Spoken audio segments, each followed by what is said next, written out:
Hello. Welcome to At Home Radio, a podcast about feeling at ease where we are.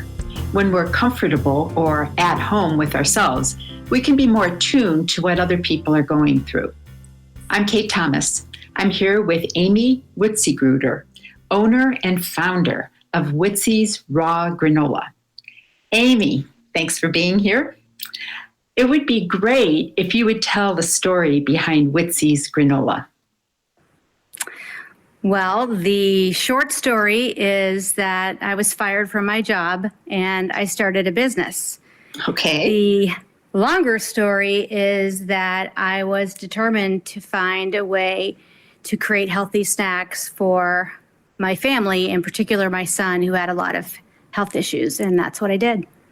Okay, very good. So this is your youngest son, correct? Correct. Who had many gastrointestinal problems, and you set about creating a healthy granola because of his health problems.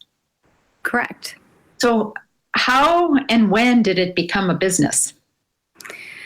It became a business in 2018, and the how really goes back a long way. So it wasn't that I'd never thought about creating a business, but I wasn't really prepared prior to the point at which I started. So, and the mechanics of it weren't that complicated, really. You form an LLC, you determine whether or not you need insurance, how you're going to source your ingredients, what your cost of goods are, determine the selling price, those steps, and then you test it to see if there's an appetite for what you've created. But the preparation for creating the business took many years, really. I think I needed to learn some things about myself and develop some skills that ironically, maybe not so ironically, just sort of happened. And for many reasons, I feel like it was exactly meant to happen when it did. Yes. So you have a health background, correct? What did you do? I do, yes. I had always been really interested in health and wellness and nutrition, but when I went to college, I thought I was going to be a nurse. And after a couple of years of classes, I realized that was not for me, but ended up still staying in healthcare and was in medical sales for a number of years.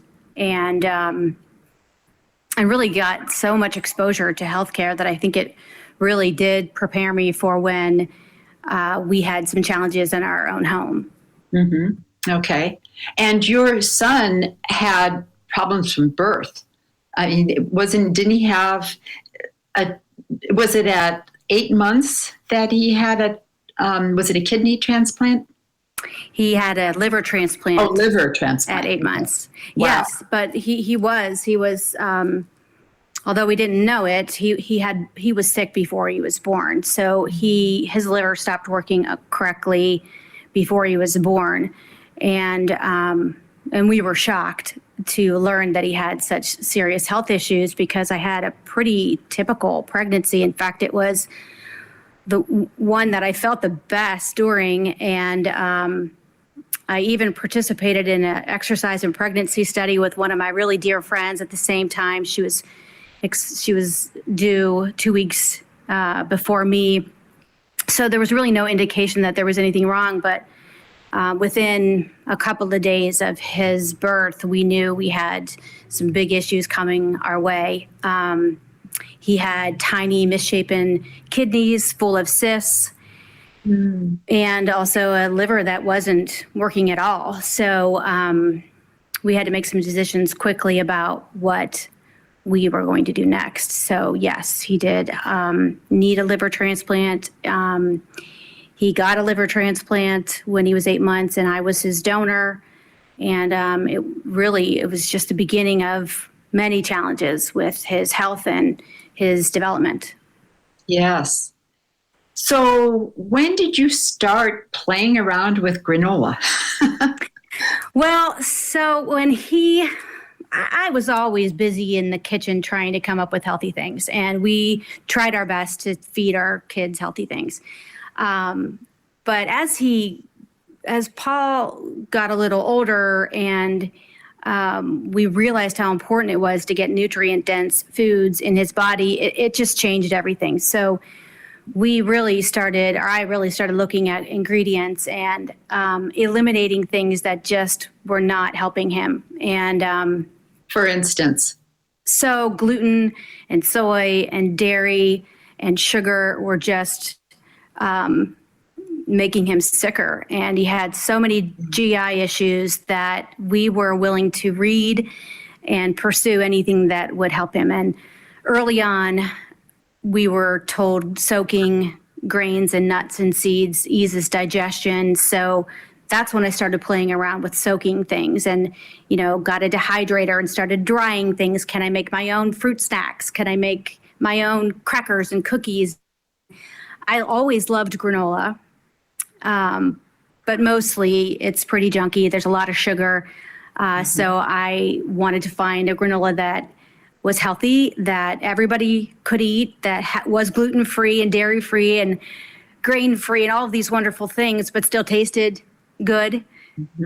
So really there were several iterations, but I landed on this recipe and started making it. And then I would make large batches and share them with my sisters and friends. And I just always made it. It was kind of a pain, I have to say, to make it because you feel this obligation to make a giant batch because you have this dehydrator to fill. And if you're going to make the effort, it's kind of like canning or anything else. If you're going to do it big. So it was a lot of work, and it wasn't inexpensive either. So no, not cheap. No, it's if you put the quality ingredients in, it's not inexpensive, but it was so good and so nutritious that it was all worth it. Okay. So why is Witzi's raw granola raw? So it's raw because we never bake it or roast it. Huh. So a lot of people don't realize that there's some health benefits to soaking grains and nuts and seeds. And I started to read about that and knew that it would be easier on Paul's gut. Plus it would remove some of the phytic acids, some of the enzyme inhibitors that are just troublesome for anyone, even if they don't necessarily have GI issues. But then to go further and not roast it or put it in the oven at high temperatures or add oil to it so that it bakes and gets crispy, using a dehydrator can avoid that. And then you still have a nice, light, crunchy texture, but it's nearly as nutritious as the raw food itself because you haven't, cooked it essentially. Right. Yeah, that's great. So you've said that this is the only granola you've eaten for 13 years. You don't get tired of it though, right? And you do have a lot of different versions, sweet and savory. Which are your favorites? So for sure, my favorite is the original. That's my baby. I love it. I use that. That's my go-to. But they're the two flavors that do have a little bit of a kick. They still have fruit, so they're not savory, salty, but they both have a unique blend of spices. The one has turmeric and ginger and cayenne, and the other has some chili powder and cayenne. I really like those. So if I'm going to grab a snack, it's a great grab and go snack. It's great on a salad. They pair well with a glass of wine. So the applications are very different than the original, which is much more of a breakfast topping. Right. Yes, I like the original a lot. I also like the banana berry and the savory spice. I really like that one too. Well, thank you. Mm-hmm. Very, very good. So it's available around the Cleveland area. You've also branched out into Toledo and Columbus and Worcester and also, of course, on Amazon. And you're at farmers markets for at least for a while. I don't know how long they go into the fall. But are you planning to expand any more than that? Well, yes, you're right. It's available throughout northeastern Ohio and on my website and Amazon. And we'd like to further expand. We are trying to determine how to scale up and increase production. And we've moved to a larger space, which is great. So we have some room to grow there for sure. And then not only beyond or outside of this area, but even in the product line. So we'd like to diversify a little bit, maybe have a bar, maybe have some butters or something along those lines. So there's a lot that we'd like to do and a lot of areas for growth. Okay. So when you're talking about a bar, you mean a snack kind of bar? Yes. So my middle son. Bar. No, not that kind of bar. My middle son played hockey for years, and he always said, "You got to make a bar. You got to make a bar," because when they would take breaks, it was really hard to, grab a handful of granola during a hockey game. But a bar he could have easily consumed. So he's sort of the inspiration for the next product in the product line. That's excellent. Well, I think one of the marvelous things about Witzi's raw granola is the mission. You basically wanted to be able to hire your own child for your business. And speaking of Paul, how is this working out for you? Well, you're right. It's an important component of the business. And so Paul, beyond his health challenges, has autism, and he's significantly impaired, but he is very capable of learning. And we have witnessed the challenges that young adults have when they leave the traditional school environment and finding employment. It's a very big issue for many people with disabilities. And so, and even opportunities to practice skills is challenging to find those employers that are willing to say yes. So we did scratch our heads thinking, well, if we don't necessarily want to rely on somebody else to say yes, why can't we find something for our own son and other students to do? So yes, so some of the labels are applied by people with disabilities now. In fact, there's a statement on the back of the bag that says, if you notice your labels crooked, we hope you'll forgive us, because some labels are applied by people with special needs. But we've recently had the Cleveland Clinic Center for Autism, where my son is a student now, come to the kitchen and identify things that the students can learn and practice doing in that safe setting in a small environment, and where the employer will say yes, because that's me, and they can practice skills, and it may take them years to develop skills. They may not even like those opportunities, but then when it's time for them to look for employment, we hope that we can bring them in and have them be a part of the business. So to me, it's sort of come full circles. I've had, experience in healthcare. I've had experience in sales. I've learned about launching products over the years. The product means something to me. It's very healthy. It's in line with the way we live and feed our family, and it can involve people with disabilities. So I feel like this is exactly where I should be.